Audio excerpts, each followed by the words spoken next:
क्षेत्र के लोगों का जीवन, यहां के बेटे बेटियों का जीवन बेहतर हो, इसके लिए केंद्र और राज्य की डबल इंजन की सरकार पूरी शक्ति से काम कर रही है, समर्पण भाव से काम कर रही है, सेवा भाव से काम कर रही है।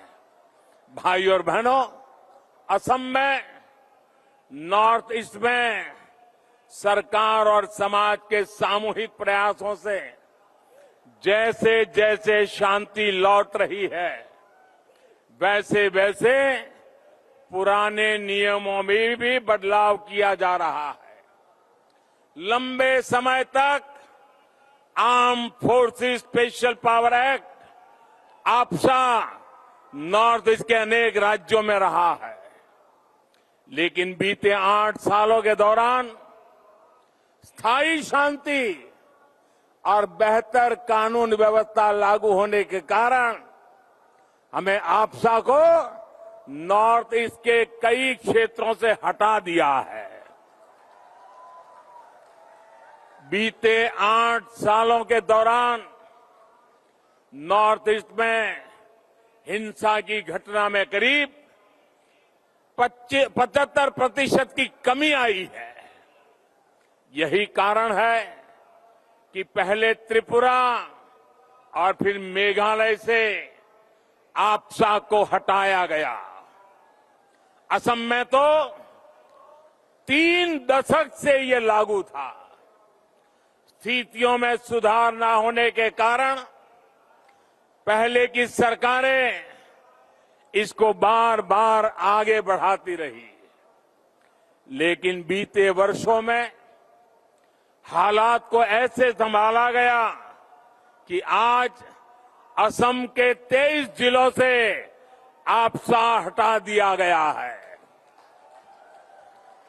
अन्य क्षेत्रों से भी हम तेजी से हालात सामान्य करने की कोशिश कर रहे हैं, ताकि वहां से भी आपसा को हटाया जा सके। नागालैंड और मणिपुर में भी इस दिशा में बहुत तेजी से काम किया जा रहा है।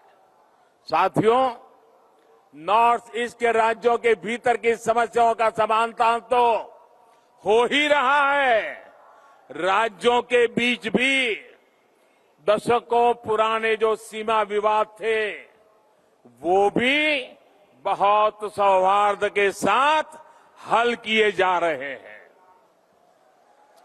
मैं हेमंता जी और नॉर्थ ईस्ट के दूसरे मुख्यमंत्रियों को भी आज विशेष बधाई दूंगा कि उनके प्रयासों से नॉर्थ ईस्ट अब देश की सशक्त आर्थिक इकाई बनने की ओर अग्रसर है। सबका साथ, सबका विकास की भावना के साथ आज सीमा से जुड़े मामलों का समाधान खोजा जा रहा है। असम और मेघालय के बीच बनी सहमति दूसरे मामलों को भी प्रोत्साहित करेगी। इससे इस पूरे क्षेत्र के विकास की आकांक्षाओं को बल मिलेगा।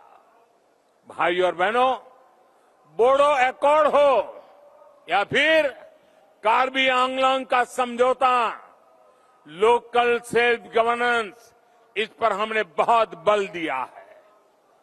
केंद्र सरकार का बीते 7-8 साल से ये निरंतर प्रयास रहा है कि स्थानीय शासन की संस्थाओं को सशक्त किया जाए, उनको अधिक पारदर्शी बनाया जाए। कार्बी आंगलोंग ऑटोनोमस काउंसिल को हो या फिर दूसरे स्थानीय संस्थान, इन पर ये बहुत बड़ी जिम्मेदारी है। केंद्र और राज्य की योजनाओं को तेज गति से गांव-गांव पहुंचाने का बहुत बड़ा दायित्व इन संस्थानों के सहयोग से ही पूरा होगा। जन सुविधा, जन कल्याण और जन भागीदारी, ये हम सभी की प्राथमिकता है। भाइयों और बहनों, राष्ट्र के विकास के लिए राज्य का विकास और राज्य के विकास के लिए गांव का विकास, नगरों का विकास, ये बहुत आवश्यक है। गांवों का सही विकास तभी संभव है जब स्थानीय आवश्यकताओं के अनुसार, स्थानीय परिस्थितियों के अनुसार विकास योजनाएं बने और उनको पूरी तरह अमल किया जाए।